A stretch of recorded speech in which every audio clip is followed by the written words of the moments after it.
Bonjour à tous et bienvenue dans cette nouvelle vidéo de cette série consacrée aux bases de la programmation en C# avec Unity. Aujourd'hui, nous allons parler des méthodes. Alors, les méthodes sont des blocs de code que vous pouvez appeler pour exécuter une tâche spécifique. Elles permettent de rendre votre code plus organisé et réutilisable. Comme pour les variables, une méthode doit être déclarée avant de pouvoir être utilisée. Afin de déclarer une méthode, on peut par exemple écrire ceci. Cette méthode commence par le mot-clé void, on verra tout à l'heure à quoi ça correspond, puis ensuite on écrit le nom de la méthode, ici displayMessage, et suivi d'une paire de parenthèses. Puis ensuite on ajoute une paire d'accolades. C'est là où on va écrire les instructions que l'on veut exécuter. Allons tester dans Unity la déclaration d'une méthode. Créez un nouveau script et nommez-le methods. Et ensuite ouvrez-le dans Visual Studio. Nous allons créer une nouvelle méthode. Pour cela, on se place à l'intérieur de la classe, c'est-à-dire après la toute première accolade et avant la toute dernière. Et on se place en dehors des méthodes start et update déjà présentes, donc en dehors de leurs accolades. La position de la méthode à l'intérieur de la classe n'a pas d'incidence sur l'exécution du code. Vous pouvez déclarer votre méthode en tout début de classe, à la fin ou au milieu, peu importe. Donc j'écris void, puis le nom de la méthode, ici displayMessage.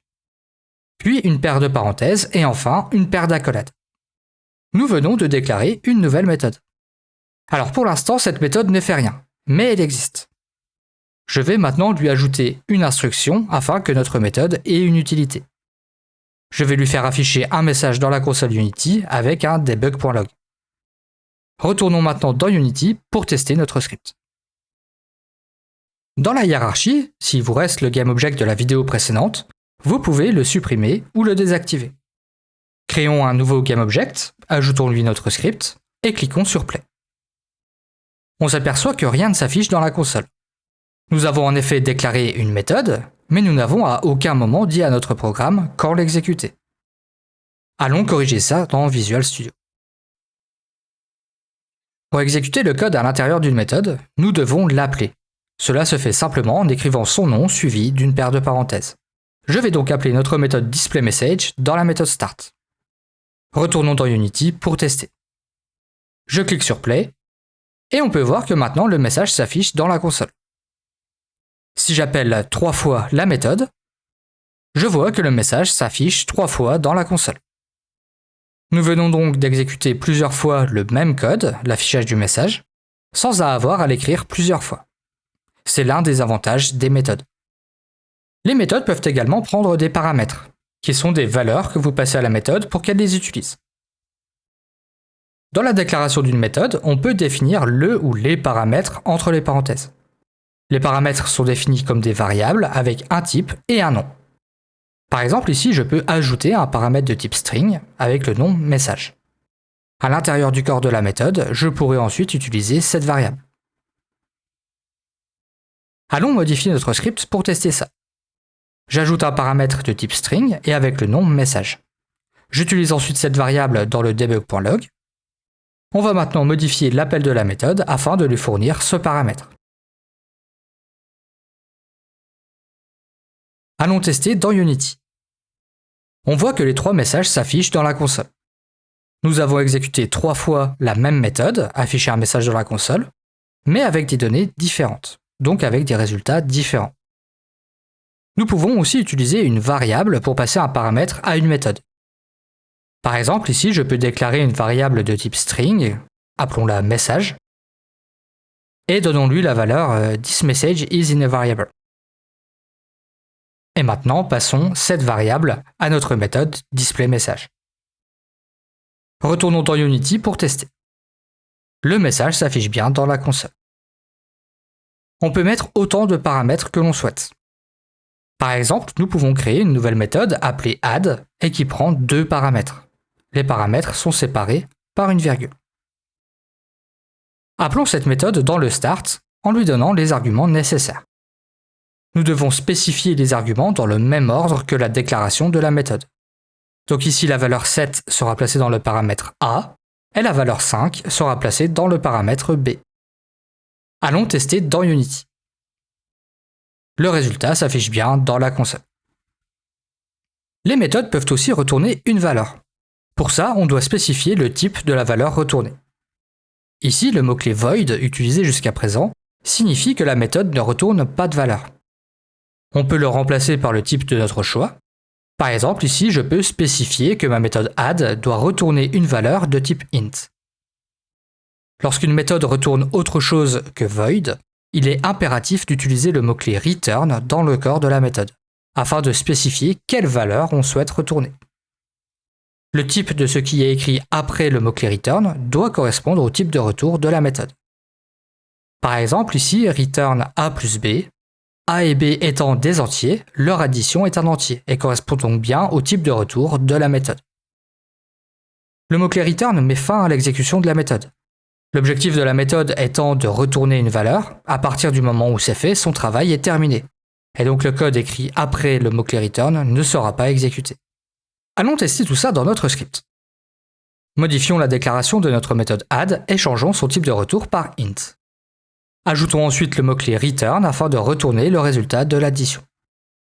Nous n'avons plus besoin du debug.log dans la méthode.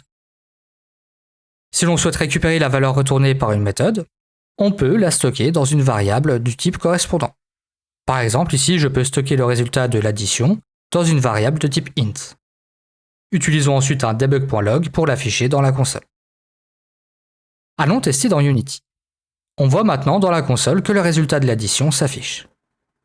Lors d'un appel de méthode, il est possible de spécifier dans quels paramètres on souhaite passer notre valeur.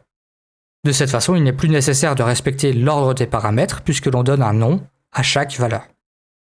Par exemple, nous pouvons avoir une méthode qui calcule l'indice de masse corporelle et qui prend deux paramètres, la taille et le poids. Lors de l'appel de cette méthode, on doit passer en premier la taille, puis en deuxième le poids, puisque c'est dans l'ordre où ils ont été déclarés. En tout cas, c'est l'ordre dans lequel ils ont été écrits lors de la déclaration de la méthode. Mais peut-être qu'au moment d'appeler la méthode, on ne se souvient plus de l'ordre des arguments. On peut alors préciser le nom des paramètres, comme par exemple, ici où je déclare mass de points et height de points, et je leur passe leurs valeurs respectives. De cette façon, on peut changer l'ordre dans lequel on passe les arguments.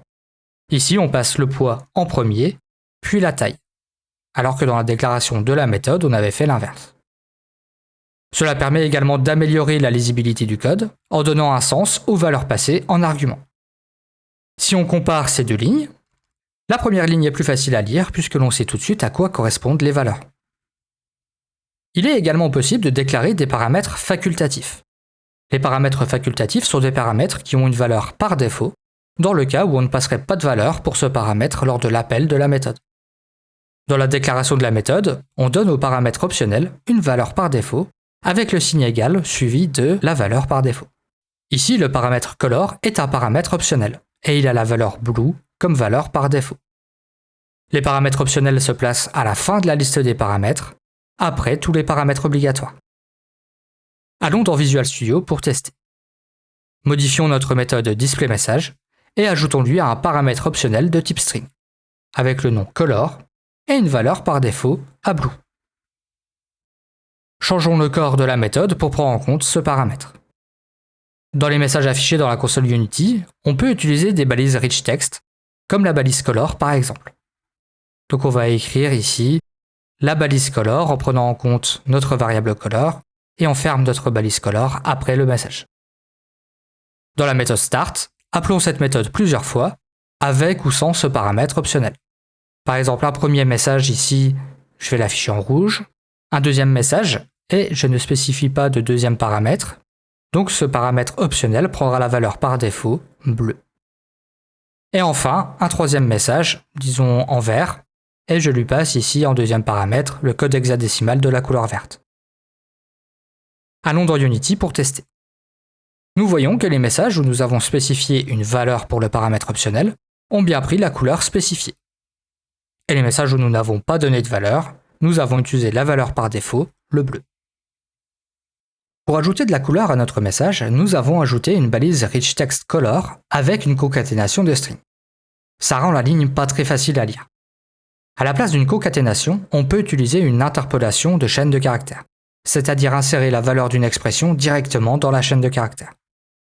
Alors pour faire ça, on ajoute un signe $ devant la chaîne de caractères, et à l'intérieur de la chaîne de caractères, on peut y ajouter des expressions entre accolades. Comme par exemple ici, notre ligne debug.log avec la balise richTextColor autour de message. On a bien ici utilisé nos variables color et message, et on a mis des accolades autour pour bien montrer que c'était une interpolation de chaîne de caractères. Je trouve que ça rend le code plus lisible, mais c'est peut-être une question de préférence personnelle, choisissez la méthode que vous préférez.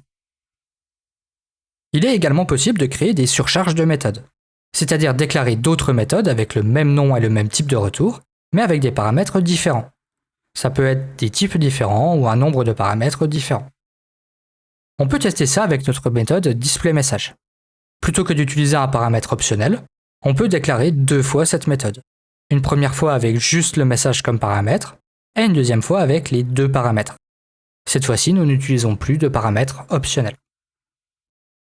Lors de l'appel de la méthode, en fonction des paramètres fournis, notre programme va sélectionner tout seul quelle méthode correspond le mieux. Allons tester dans Unity. Nous voyons que seuls les appels où nous avons donné une couleur ont changé de couleur. Récapitulons. Pour déclarer une méthode, on commence par écrire le type de retour de la méthode.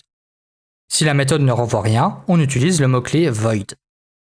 Ensuite, on écrit le nom de la méthode suivi d'une paire de parenthèses. Entre ces parenthèses, on peut ajouter des paramètres.